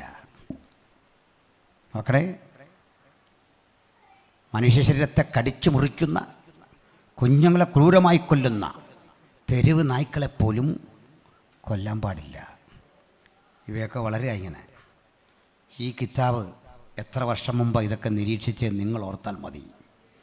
അവശേഷിക്കുന്നവരെ കടിച്ചുകുടയാൻ കാട്ടുമൃഗങ്ങളെ കൊണ്ട് മരണം വന്നു. ആർക്കും പ്രവർത്തിച്ചുകൂടാത്ത രാത്രി വരുന്നു. അവിടെയാണ് ഉണർവ് വേണ്ടത്. നിങ്ങൾ ഉണരുന്നില്ലെങ്കിൽ, ഈ ഗത്സമനയിൽ അരിമനാഥൻ നൊമ്പരപ്പെട്ട് പ്രാർത്ഥിക്കുമ്പോൾ നിങ്ങൾ ഉണരുന്നില്ലെങ്കിൽ, നിങ്ങൾ ഉറങ്ങുന്നെങ്കിൽ, ഉണരാൻ പാടില്ലാത്ത ഒരു വ്യാജൻ ഉണരും. അവന്റെ പേരാ യൂദ. അവൻ വേഗത്തിൽ ഓടിപ്പോയിട്ടുണ്ട്. ഒറ്റിക്കൊടുക്കുന്ന 30 വെള്ളി നാണയത്തിന് വേണ്ടി കരം നീട്ടി നിൽപ്പുണ്ട്. നീ ഉറങ്ങുമ്പോൾ ഉണരാൻ പാടില്ലാത്തവൻ ഉണരും. അവൻ പ്രതിസന്ധി ഉണ്ടാക്കും. അപ്പോൾ ശക്തിപ്പെടാനാ ഈ പ്രാർത്ഥിക്കാൻ പറഞ്ഞത്. പ്രാർത്ഥിക്കാതിരുന്നത് കൊണ്ടാ ഈ ഗതികേട് വന്നത്. യേശു ഗത്സമനെ പ്രാർത്ഥിച്ച ചിലരുടെ പരാതി. പക്ഷേ നിങ്ങളുടെ കാര്യം കണ്ടോ? പ്രാർത്ഥിച്ച യേശു ഗത്സമനയ്ക്ക് പുറത്തേക്ക് വന്നിട്ട് ചോദിച്ചു, എന്ത് വേണം? ആ ചങ്കുറപ്പ് നിങ്ങൾ കണ്ടോ? അതാ പ്രാർത്ഥിച്ചാൽ കിട്ടുന്നത്. അല്ല ഓടി ആ മലമണ്ട വഴി കയറി അവിടെ കയറി പാത്തിരുന്നോ? ഈശന്മാരോട് പറഞ്ഞോ ഞാനിവിടെ ഇല്ലെന്ന് പറഞ്ഞേക്കാൻ പറഞ്ഞോ? എൻ്റെ ഗുരു അങ്ങനല്ല. എൻ്റെ ഗുരു കരയുന്നത് പിതാവിൻ്റെ സന്നിധിയിലാണ്. അവിടുത്തെ മുതുമുത്തച്ഛൻ ദാവീദും ഇങ്ങനായിരുന്നു. കാലത്തും സന്ധ്യയ്ക്കും ഉച്ചയ്ക്കും സന്ധ്യയ്ക്ക് ഏത് നേരത്തും എൻ്റെ സങ്കടം ബോധിപ്പിച്ച് ഞാൻ കരയും. കക്ഷി കരയും. പക്ഷേ കാര്യത്തോടെടുത്ത് മറ്റവനിങ്ങോട്ട് വരും പറയാ, എടാ ഒരു സൈന്യം എൻ്റെ നേരെ പാളയം ഇറങ്ങിയാലും ഞാനതൊന്നും വകവെച്ച് തരില്ല. ഇതാ അകത്ത് പ്രാർത്ഥിക്കുന്നവൻ്റെ കരുത്ത്. ഗത്സമനയിൽ പ്രാർത്ഥിച്ചവർ വന്നിട്ട് ചോദിച്ചോ, നിങ്ങൾ ആരെ തിരയുന്നു? നസ്രയനായ യേശുവിനെ. അത് ഞാനാ. ആ ചങ്കുറപ്പിന്റെ പേരാ കർത്താവായ യേശുക്രിസ്തു. കാലവിളംബമന്യേ അവൻ തനിക്കായി കാത്തിരിക്കുന്ന കാന്തയെ ചേർക്കാൻ വാനവിരവിൽ പ്രത്യക്ഷനാകാൻ പോകുന്നു. ഏത് കണ്ണും അവനെ കുത്തിത്തുളച്ചവരും അവനെ കാണും. അവന്റെ വരവ് വേഗത്തിൽ സംഭവിക്കാൻ കാലമടുത്തിരിക്കയാൽ ഇന്ന് രാത്രി മനസ്സിലാക്കൂ, ലോകം ഒരുങ്ങുന്നു അവന്റെ വരവിന് വേണ്ടി. നാടൊരുങ്ങുന്നു, സമൂഹം ഒരുങ്ങുന്നു. തന്റെ കാന്തയും തന്നെത്താൻ ഒരുക്കട്ടെ, ഉണരട്ടെ, ജാഗരിക്കട്ടെ, കാത്തിരിക്കട്ടെ. നമ്മുടെ കാന്തൻ വരാറായി. ആ പ്രതീക്ഷയിൽ, ആ പ്രത്യാശയിൽ നമുക്കൊരുങ്ങാം, ഉണരാം, ജാഗരിക്കാം, കാത്തിരിക്കാം. ഈ വചനങ്ങളാൽ കർത്താവ് നമ്മളെ അനുഗ്രഹിക്കുമാറാകട്ടെ. ആമേൻ.